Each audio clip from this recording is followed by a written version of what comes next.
Philly cheesesteak meets ramen. Yeah, that's exactly what we are doing today. One of America's most legendary sandwiches turns into a massive bowl of ramen. But not just any ramen, Jiro-Style Ramen. Rich beef, melted cheese, garlicky, heavy ramen power. If this works, this might be one of the craziest bowls I've ever made. Philly cheesesteak meets Jiro-Style Ramen. This is Jiro-Style Ramen. It's a legendary ramen style from Japan. Massive noodles, a rich pork broth, and a huge pile of vegetables. Then you add garlic and pork fat for an extra punch. It's big, heavy, and incredibly satisfying. My name is Noji Nora, short for Nojiro no Life. Back in college, I studied abroad in the US, and I've loved America ever since. Hey, I'm Noji Nora, ramen lover from Japan. Stick around and watch to the end. Watch to the end. Let's go all out and make the ultimate ramen. First, let's start with the Philly cheesesteak, where I'm not making the bread though. It wouldn't really work with ramen, haha. I'm a ramen maniac who spends all day thinking about ramen. I want people all over the world, not just Japan, to discover the ramen I love. The other day, I was craving some American food, so I made mac and cheese and meatloaf. And then it hit me. What if I combine Philly cheesesteak with ramen? That could actually be amazing, haha. But whether it actually works or not, we'll find out when we taste it. Right now, I'm getting the Philly cheesesteak ready. I'm making it in this order so the ramen noodles don't get soggy. For the beef, I picked up some American beef from my local supermarket. I even paid attention to where the beef came from, just to get closer to the authentic flavor. Of course, it might not be exactly like the real one Americans make, so please go easy on me, haha. But more than anything, I want to make a ramen everyone can truly enjoy. Like the video! By the way, do Americans really eat Philly cheesesteak all the time? Americans, let me know in the comments. And if you have a favorite spot or recipe, let me know that too. I'd love to learn more about American from your advice. Of course, I'd love to learn about your countries too. I want to keep learning more about ramen and food culture and keep growing. More than anything, my dream is to make people around the world happy with ramen. That's my big dream. What's your dream? I love connecting with my viewers, so tell me about your dreams in the comments too. I'd be cheating for you. Right now, I'm making the noodles. I'll show the process in detail again this time. Making noodles isn't that hard. Once you've got the tools and ingredients, it's actually pretty simple. The biggest challenge is probably getting a noodle machine. Even in Japan, you can usually only find them used. My noodle machine is called the Ono-style noodle maker. It's the most famous hand-cranked noodle machine for home use in Japan. In Japan, people usually find them on resale sites like Mercari or Yahoo auctions. If you pay around 20,000 yen to 45,000 yen, you can usually get one that works really well. Before buying, I recommend checking the seller's comments to make sure they are willing to ship internationally. Starting to feel like making your own ramen noodles now? The key to great noodles is taking your time. Smooth, slurp-worthy noodles are what makes ramen truly delicious.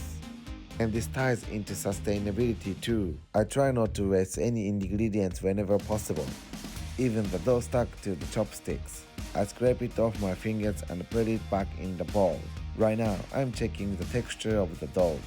If it looks crumbly like this, you are good to go. Look at this. So far, it's turning out perfectly. And that's it for the noodle mix. Pretty simple, right?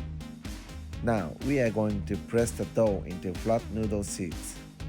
To make a firm noodle sheet, I press and compact the dough by stepping on it. Now, it's time to knead the dough with my feet. I step on it a lot, so it's actually a light workout and a great stress relief. Stepping on the dough also helps develop gluten, making the noodles stronger and chewier.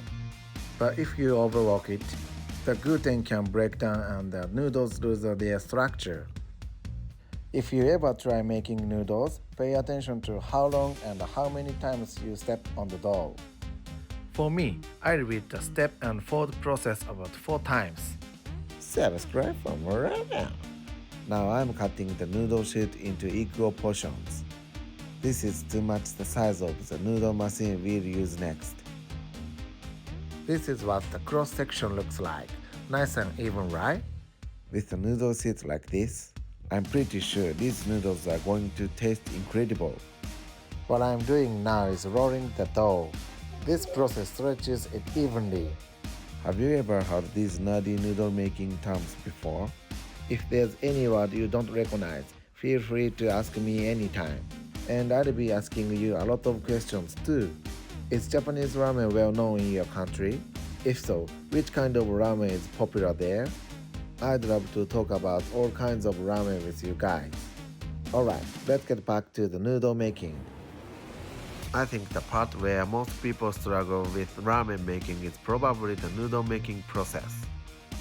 The key is adjusting the hydration level depending on the season and the humidity.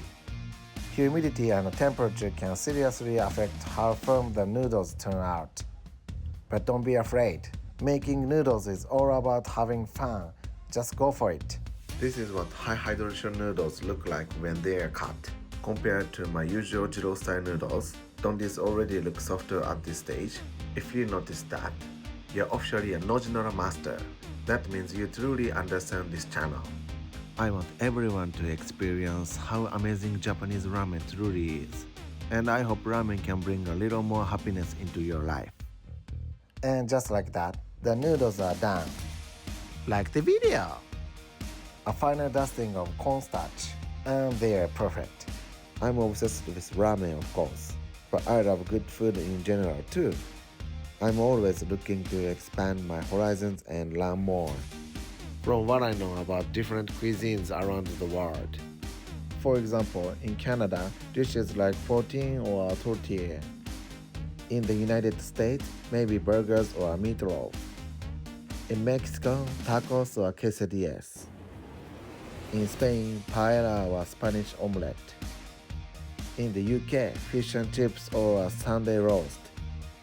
In Germany, sausages or schnitzel. Those are just the dishes I hear about the most. But are there even more famous ones where you live? I love eating, so I'm really curious. Yesterday, I was craving American food, so I made mac and cheese and meatloaf for my family. Yeah, like this. Subscribe for more ramen! So yeah, it might look like I only make ramen, but I actually cook and enjoy all kinds of different dishes too. Where are you watching from? And what kind of food do you love the most? It doesn't have to be anything big, just leave a small comment. I really love connecting and talking with all of you. I just enjoy chatting with you all, so I end up talking about lots of different things. I read all your comments and I always try to reply as quickly as I can. I'd always reply from the heart, so help me spread the love of amazing ramen to the world. Which ramen flavor do you think you'd like the most? If you find a video of mine you enjoy, let me know. By the way, did you guys watch the WBC, the baseball one? Right now while I'm editing this, Japan just lost to Venezuela. Venezuela was incredibly strong. They have so many amazing players. Watching sports is one of my hobbies too. I watch all kinds of sports, soccer, volleyball, sumo, tennis and more. Like the video! In the US, are American football and basketball the most popular sports? And in Europe, is it mostly soccer? Recently, I've gotten really interested in pair figure skating. Did you see Japan's Rikuryu pair at the Milano Olympics? As a Japanese fan, I couldn't help getting emotional. Their performance was truly amazing. What events did you find the most exciting to watch? Honestly, every event was amazing. I love the Olympics because it's a chance to learn about countries from all around the world. And in Japan, our professional baseball season is about to start, so I'm really excited. And now, my absolute favorite part, rating the ramen. No captions this time. Just sit back and enjoy the moment.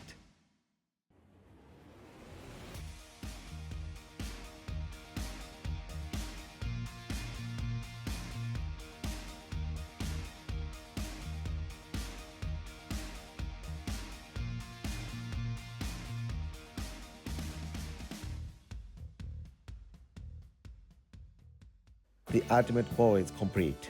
From here on, no captions too, no narration. Just sit back and enjoy.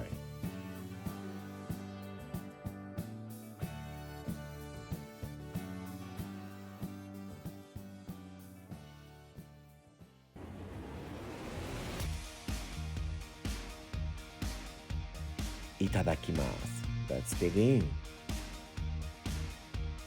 So what do you think of this look?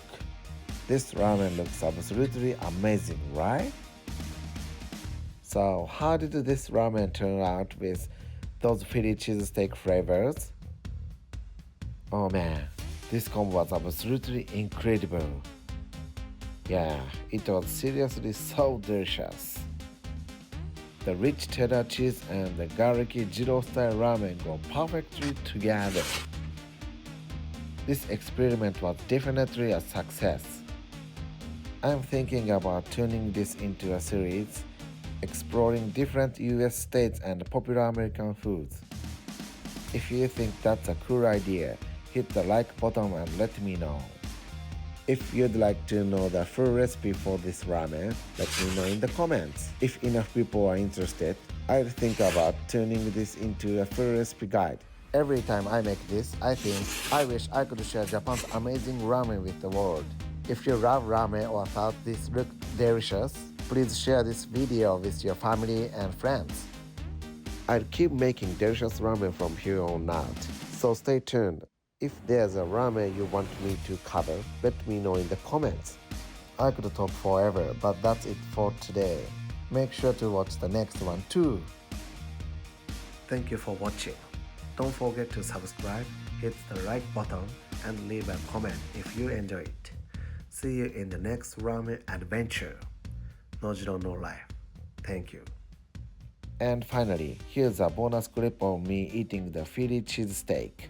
I used the bread I had at home, so it's not exactly authentic, but American food was seriously delicious.